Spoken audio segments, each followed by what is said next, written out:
안녕하세요, 흰키랩입니다. 원래 기업이 군에 영업하는 게 정상이잖아요. 근데 이번엔 한국 육군이 현대차한테 먼저 손 내밀었어요. 9,600억 원 들여서 산 회사 로봇을 우리 세금 1조 2,500억 원짜리 사업에 12월에 드리겠다는 건데요. 근데 7개월 남은 이 D-Day가 안 올 수도 있어요. 우리가 못 받게 막아놓은 곳이 다른 누구도 아닌 미국이거든요. 우리 돈, 우리 회사, 우리 군인데 왜 미국 허락이 필요한 걸까요? 끝까지 보시면 진짜 이유가 보입니다. 원래 무기회사가 군부대 찾아다니면서 이거 한 번만 써보세요. 영업하는 게 정상이잖아요. 그런데 이번엔 정반대 일이 벌어졌어요. 우리 한국 육군이 현대차 그룹한테 먼저 전화를 건 거예요. 그 로봇 저희한테 좀 보내주세요. 이렇게요. 지난 4월 22일 한국경제TV가 단독으로 보도한 내용인데요. 좀 특이한 게 국방부도 아니고 육군이 직접 현대차 그룹한테 아틀라스라는 휴머노이드 로봇 납품 요청 제안서를 보냈다는 거예요. 납기도 이미 정해져 있어요. 2026년 12월, 7개월 남은 데드라인이에요. 투입할 곳도 이미 정해져 있어요. 25사단하고 11사단. 두 부대 모두 아미타이거라고 해서 사람 군인이랑 무인 장비를 한 부대로 묶는 시범부대거든요. 임무는 정찰, 초소근무, 전방 경계 같은 비전투 업무부터 시범 적용한다는 계획이고요. 여러분, 이게 평범한 일이 아니에요. 원래 군대라는 조직이 새 장비 하나 들이려면 검토만 몇 년씩 걸려요. 그런데 이번엔 군이 먼저 콜을 했고 12월이라는 날짜까지 잡혀 있어요. 이 정도면 어지간히 다급하다는 얘기죠.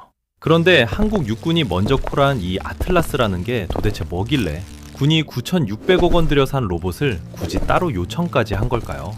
아틀라스는 보스턴 다이내믹스라는 미국 회사가 만든 사람 모양 로봇이에요. 키 1.5m에 50kg짜리 짐을 거뜬히 들고 관절 회전 가는 방향이 무려 56개라서 사람보다 더 부드럽게 몸을 비틀 수 있어요. 2024년에 공개한 신형은 옛날 유압식 다 버리고 완전 전기식으로 바꿨거든요. 모터로만 움직이니까 더 조용하고 더 정확합니다. 그런데 이 로봇 출신이 좀 의외예요. 사실 이 회사 시작이 미국 국방부 산하 연구 자금줄 다르파였거든요.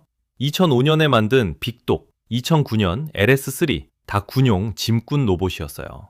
군인들이 무거운 장비를 등에 짊어지지 말고 이 사족 보행 로봇한테 맡기자는 발상이었죠. 근데 이게 너무 시끄러웠어요. 적진 한복판에서 엔진 굉음 울리니까 결국 미 해병대가 운용을 접었습니다. 군용으로 시작한 회사가 군에서 차인 거예요. 그러고 나서 시작된 게 인수 떠돌이 신세였어요. 2013년에 구글이 데려갔는데 4년 만에 손 떼고 일본 소프트뱅크로, 소프트뱅크도 3년 만에 던지고 결국 2021년에 현대차 그룹이 가져갑니다. 구글도 소프트뱅크도 다 돈만 먹는 하마라고 평가했거든요. 그런데 말입니다. 정의선 회장은 본인 사재 2,400억 원까지 털어서 가져왔거든요. 총 인수금액 8.8억 달러, 한화로 9,600억 원짜리 거래였어요. 그만큼 진심이었다는 얘기죠. 지금 휴머노이드 시장은 그야말로 춘추 전국 시대예요. 테슬라 옵티머스는 가격으로 밀고 들어오고 중국 유니트리는 800만 원대의 저가형으로 치고 올라오고 피규어 AI도 만만치 않거든요. 그 중에서 아틀라스는 하드웨어 성능 하나만큼은 압도적이에요. 50kg을 거뜬히 드는 휴머노이드는 지금 시장에 사실상 아틀라스밖에 없습니다. 근데 9,600억 원이나 들여서 사놨는데 왜 한국군은 굳이 이걸 12월에 받고 싶어 하는 걸까요? 그 답은 우리 인구 통계에 있습니다. 숫자 하나만 보고 가실게요. 2019년 56만 명이던 우리 상비군이 2025년 7월 기준 약 45만 명까지 떨어졌어요. 6년 만에 11만 명이 사라진 거예요. 그리고 이게 멈출 기미가 안 보입니다. 군 안에서는 2040년이면 30만 명대까지 쪼그라든다고 보고 있거든요. 그럼 왜 이렇게까지 빠지냐? 더 충격적인 건 그 다음 줄입니다. 10년 전 입회자가 33만 명, 지금 입대자가 25만 명. 지금 태어난 세대 남아는 단 13만 명이에요. 한 세대만에 3분의 1 토막이 나는 거죠. 합계 출산율 0.8명, 세계 최저 기록의 그림자가 정확히 군대로 들어오고 있는 거예요. 그래서 안규백 국방장관이 지난 4월 아예 못 박아버렸습니다. 최전방 GOP, 그러니까 휴전선 바로 앞 초소 있잖아요. 거기 서 있는 병력 약 2.2만 명을 6천 명까지 줄이겠다고요. 75% 감축이에요. 전체 병력이 75% 빠지는 게 아니라 이 GOP 라인만요. 빈자리는 AI랑 로봇이 채울 과학화 경계 시스템으로 갈아 끼우겠다는 계획입니다. 안장관 표현 그대로 수십만 대군이 철책을 따라 줄지어 서던 과거 방식은 물리적으로 불가능하다는 거예요. 그래서 시작된 게 아미타이거예요. 아미타이거가 뭐냐? 사람이랑 무인 장비를 한 부대로 묶는 육군 현대화 사업이거든요. 예산이 1조 2,500억 원, 2030년까지 단계적으로 도입하는데 시범여단이 바로 25사단이에요. 앞서 말씀드린 한국 육군이 아틀라스 받겠다고 골한 그 25사단 말이에요. 그러니까 이 12월이라는 시한이 그냥 새 장비 시범 한번 해보자가 아닌 거예요. 사람이 사라진 자리에 로봇을 진짜 세워볼 수 있는지 더 늦기 전에 데이터부터 뽑아야 하는 절박함인 거죠. 자, 사람은 없고 12월은 코앞이고 군이 코로 내는데 왜 못 받을 수도 있다는 걸까요? 답을 알려드리기 직전인데 구독과 좋아요 한번 눌러주시면 큰 힘이 됩니다. 바로 다시 이유를 살펴보러 가봅시다. 답은 5년 전으로 거슬러 올라갑니다. 2021년 6월 현대차그룹이 보스턴 다이내믹스 인수를 마무리한 그 시점이에요. 그런데 인수가 끝나자마자 미국 국방부가 슬쩍 우려를 표명해요. 이 첨단 로봇 기술이 외국 군사 목적으로 오용될 수 있다. 자국 자금으로 키운 회사가 한국 기업한테 넘어가니까 신경이 쓰였던 거죠. 그래서 어떻게 됐냐? 현대차그룹이 한국 국방부를 경유해서 미국에 종이 한 장을 보냅니다. 이름하여 비무기화 서약서. 이 로봇을 무기로 만들지 않겠습니다. 라고 우리가 직접 사인한 약속이에요.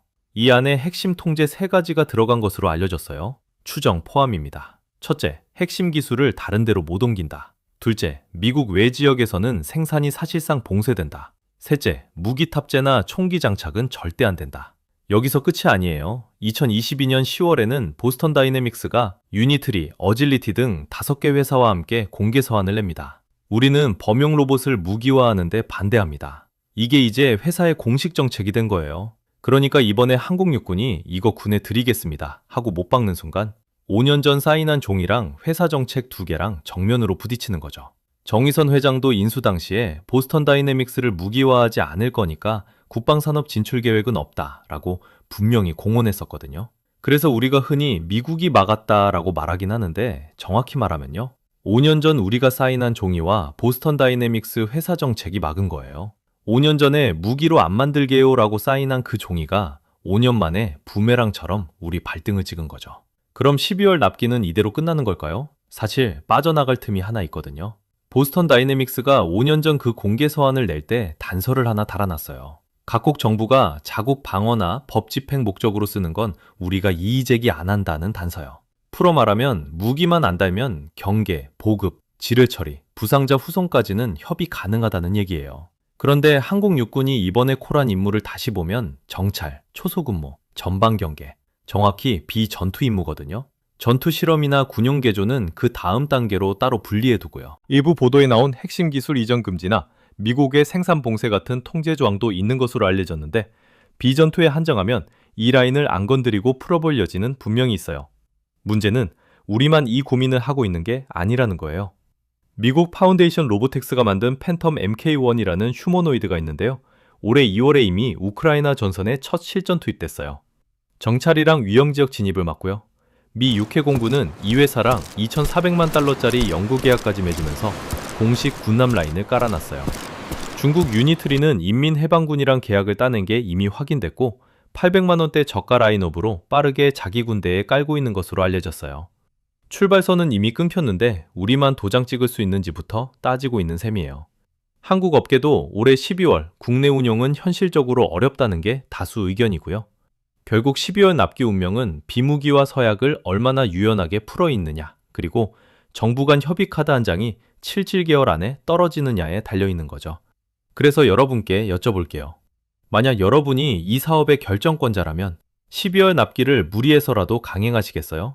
아니면 협의를 깔끔하게 끝낸 다음에 천천히 받으시겠어요? 영상이 도움이 되셨다면 좋아요 한번, 그리고 다음에 또 만나고 싶다면 구독도 살짝 눌러주시면 너무 감사하겠고요. 오늘도 끝까지 봐주셔서 정말 감사합니다.